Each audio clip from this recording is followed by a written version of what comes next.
Bismillahirrahmanirrahim. Assalamualaikum warahmatullahi wabarakatuh. Selamat pagi anak-anakku sekalian, calon siswa-siswi SMP PGRI 313 Cipendei. Bapak ucapkan selamat datang dan selamat bergabung di keluarga besar SMP PGRI Cipendei.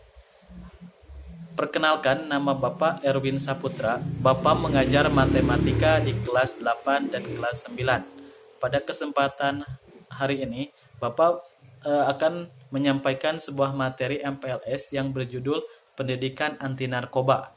Adapun 4 poin yang akan Bapak sampaikan pada kesempatan kali ini, yaitu pengertian narkoba, jenis-jenis narkoba, cara pencegahan penyalahgunaan narkoba, dan dampak narkoba bagi diri dan lingkungan. Nah, apa itu narkoba? Apakah kalian sering mendengar narkoba dari TV atau membaca dari surat kabar atau dari berita-berita yang sering kalian dengar atau kalian baca? Nah, narkoba itu apa sebenarnya? Narkoba itu adalah bahan atau zat yang dapat mempengaruhi kondisi kejiwaan seseorang, psikologi baik pikiran, perasaan, dan perilaku, serta dapat menimbulkan ketergantungan fisik dan psikologi.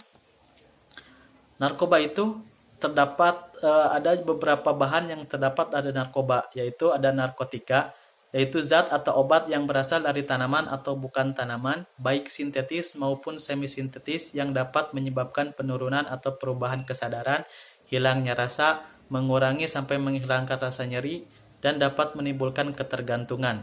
Ada juga dalam narkoba itu psikotropika. Apa itu psikotropika? Yaitu zat atau obat baik alami maupun sintetis, bukan narkotik, yang berkhasiat psikoaktif melalui pengaruh selektif pada susunan saraf dan menyebabkan perubahan khas pada aktivitas mental dan perilaku.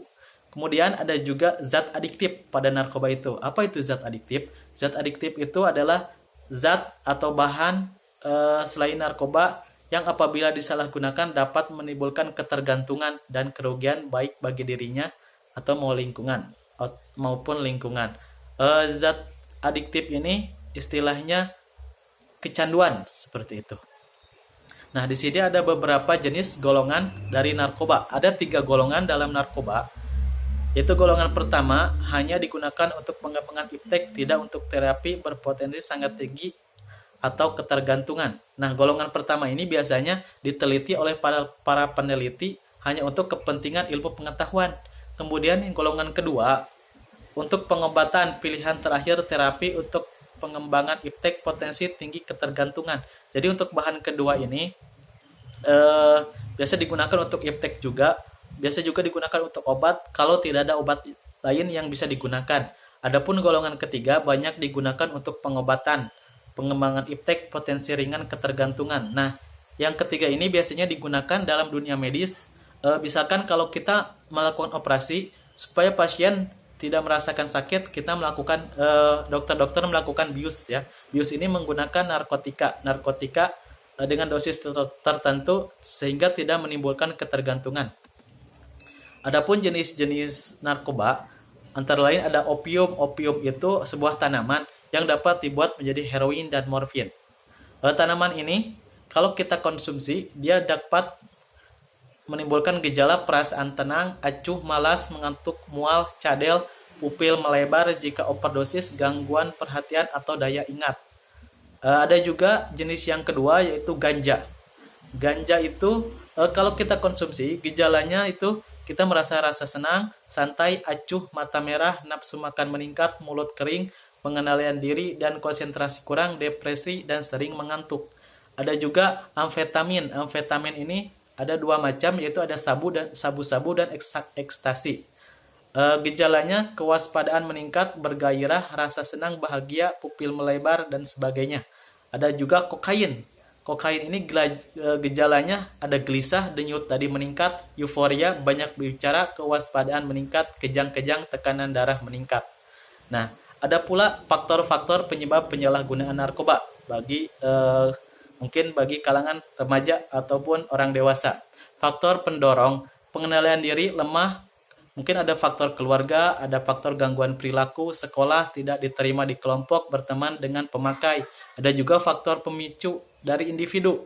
Misalkan pada periode remaja mungkin banyak ada rasa ingin tahu dari seseorang agar mencoba sesuatu yang baru. Ada juga faktor dari lingkungan, mungkin dari keluarga dan pergaulan. Mereka bergaul dengan orang-orang yang penyalahguna narkoba. Adapun upaya pencegahan penyalahgunaan narkoba, yaitu kalian misalkan ada beberapa peran, yaitu dari peran remaja untuk kalian ikuti kegiatan ekstrakurikuler, olahraga, kesenian, keterampilan, beribadah dengan baik, tidak bergaul dengan pecandu. Mungkin dari orang tua juga menciptakan rumah yang harmonis, menciptakan lingkungan yang mudah berkomunikasi dalam keluarga, mendidik yang baik, memberi contoh baik. Ada juga kemudian ada program pemerintah dengan sebut P4GN, pencegahan dan pemberantasan terhadap penyalahgunaan narkoba. Nah, di sini ada dampak-dampak penyalahgunaan narkoba. Yang pertama dalam dampak kesehatan, bisa tertular HIV, bisa juga terkena penyakit hepatitis, overdosis, bahkan yang terburuk adalah kematian. Ada juga dampak penyalahgunaan secara sosial, yaitu sering bertengkar, berbuat kriminal. Nah, jika penggunanya terlalu sering menggunakan ini bisa kemungkinan sering bertengkar atau berbuat kriminal. Ada juga ekonomi, dampak untuk ekonomi mungkin akan uang habis atau jatuh miskin. Untuk pendidikan dikeluarkan dari sekolah atau pekerjaan, dan yang paling parah dari hukum, mungkin kalian bisa dipenjara atau direhabilitasi. Ada beberapa tips yang Bapak sampaikan kepada kalian untuk mencegah penyalahgunaan narkoba untuk kalian. Tips yang pertama adalah tips menghindarkan diri dari narkoba. Yang pertama, yang paling utama, itu kalian tingkatkan iman dan ketakwaan. Dalam arti kalian menjauhi semua larangan Allah dan kalian melaksanakan semua perintahnya. Kemudian siapkan diri dan mental untuk menolak apabila ditawari narkoba. Ketika dalam memilih teman, hati-hatilah dalam memilih teman bergaul. Kemudian belajar berkata tidak apabila ditawari dengan alasan yang tepat. Kalau tidak mampu, segera tinggalkan tempat itu. Tingkatkan prestasi untuk mengejar cita-cita dan keinginan yang lebih mulia. Untuk mengisi waktu luang, lakukan kegiatan yang positif. Ya. Nah, narkoba itu biasanya terjadi karena beberapa faktor, yaitu yang sudah Bapak sebutkan, yaitu lingkungan. Kalian lebih baik menciptakan lingkungan yang sehat. Kalian bergaul dengan orang-orang yang sehat, menciptakan lingkungan yang penuh dengan ilmu. Ya, kalian ikut organisasi, olahraga, ekstrakurikuler lainnya. Kalau kalian menyibukkan diri ke hal-hal positif, kalian pasti akan jauh dari hal-hal negatif. Sebaliknya, kalau kalian tidak melakukan hal-hal positif, kalian pasti akan terjerumus ke dalam hal-hal yang negatif. Mungkin cukup sekian penyampaian pendidikan anti narkoba yang bisa Bapak sampaikan. Mohon maaf bila ada salah-salah kata. Nanti kita bertemu. Semoga corona ini cepat berakhir dan kita segera bertemu di sekolah untuk melakukan pembelajaran tatap muka. Terima kasih. Wassalamualaikum warahmatullahi wabarakatuh.